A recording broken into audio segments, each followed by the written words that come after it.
माता पिता गौधाम महातीर्थ मोहाली पंजाब की इस खास पेशकश में आपका बहुत बहुत स्वागत है। मैं आपके साथ महेश बहुगुणा और मैं आज अपनी जीरो ग्राउंड रिपोर्टर टीम के साथ इस पवित्र तीर्थ का दौरा कर रहा हूं, जहां पर हम अपनी सेवा दे रहे थे 72 घंटे के लिए। ये सामने की तरफ है फ्रंट गेट, जहां पर गौ की फ़ोटो बनाई गई है और आने जाने के लिए बहुत ही खूबसूरत दृश्य। और जहां तक मैं बाईं तरफ की बात करूं, बाईं तरफ एक मंदिर है सामने, जो कि आने वाले टाइम में बहुत भव्य बनाया जाएगा, ऐसा कहना है इसकी संस्था को चलाने वाले इसके संस्थापक माननीय ज्ञानचंद बालिया जी। जैसा नाम वैसा कार्य। और वो सामने की तरफ रसोई है।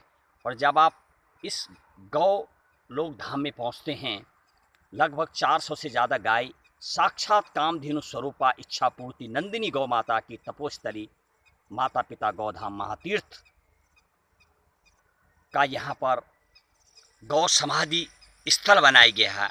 यहाँ पर आप आएँ और माथा टेकने के बाद जब आप सामने की तरफ बढ़ते हैं तो वो है गौशाला। यहाँ पर लगभग अलग अलग कैटेगरी, छोटे बछड़ों के अलग बनाया गया है और जो बड़ी गाय हैं, दूध देने वाली गाय के लिए अलग बाड़ा बनाया गया है। ये सामने की तरफ जो बिल्डिंग है, ये चारा भूसा रखने के लिए इस तरफ, और सामने की तरफ जो स्टाफ यहाँ पर कार्य करते हैं उनके लिए रहने के लिए निवास स्थान।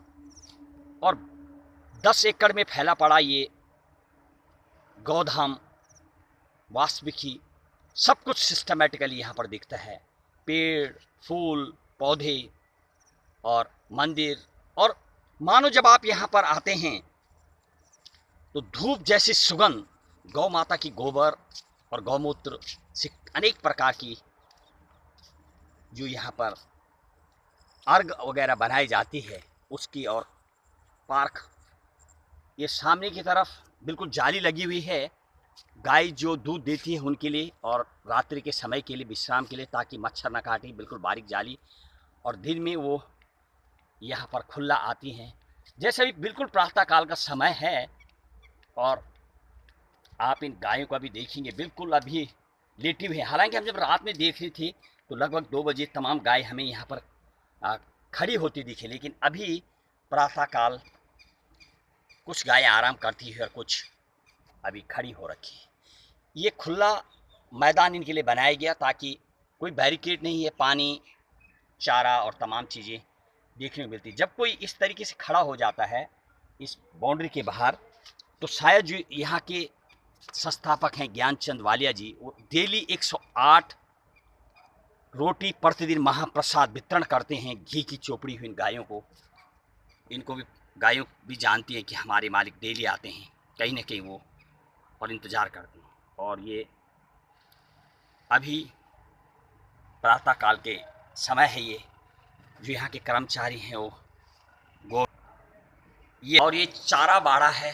जब चारा रखा जाता है, अभी जिस तरीके से सब गाय बाहर हैं, बाद में इसमें आ जाती हैं। और ये दूध देने वाली गाय हैं और दूध देने वाली गाय बंधी होती हैं ताकि दूध आसानी से निकाला जा सके और बच्चा दूध न पिए। बीच में जो है बाड़ा छोटा सा, वो बछड़ों के लिए बनाया गया है।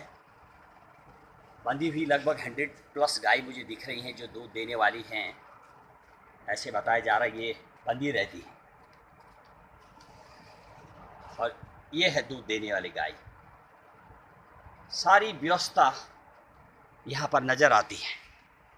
और ये प्रातः काल के समय भी सफाई होती हुई कर्मचारी लोग, और ये यहाँ पर अब चारा डाला जाएगा। जब धूप लगेगी तो चाहे तो यहाँ भी आ सकती हैं गाय। सामने की तरफ भी बहुत ही खूबसूरत व्यू मुझे नज़र आ रहा, हरियाली एकदम, धान की खेती।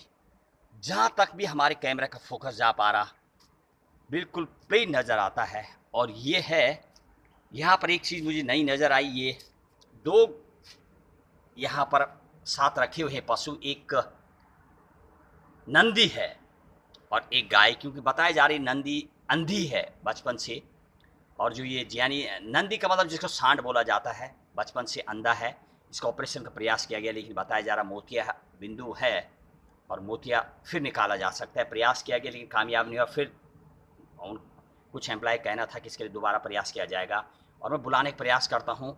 इसका नाम बब्बू, शिबू, आ शिबू। और जब मैं आवाज़ दे रहा हूँ तो बिल्कुल अटेंशन से आवाज़ सुन रहा और बताया जा रहा है, आवाज़ के सहारे आ जाता है शिबू। ये वाला बाड़ा नंदी यानी इसमें तमाम सांड लगभग 100+ एकाग्र मुद्रा में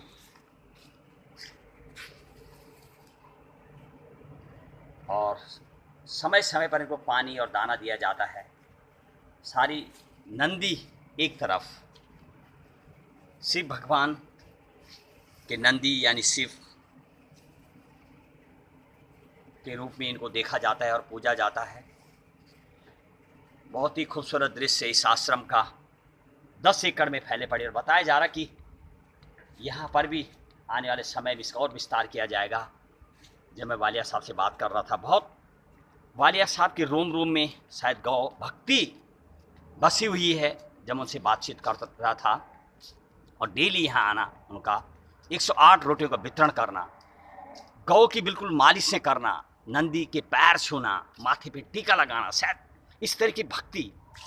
और जैसा नाम और सब कुछ यदि भगवान देता है तो शायद हर मानव जाति को चाहिए कि कुछ न कुछ अपने धर्म, इसके अलावा कुछ पशुओं के लिए और कुछ इस तरीके से जो 33 करोड़ देवी देवता हैं गौ के रूप में, उनकी सेवा करने का वो पूरा लाभ अर्जित करते हैं।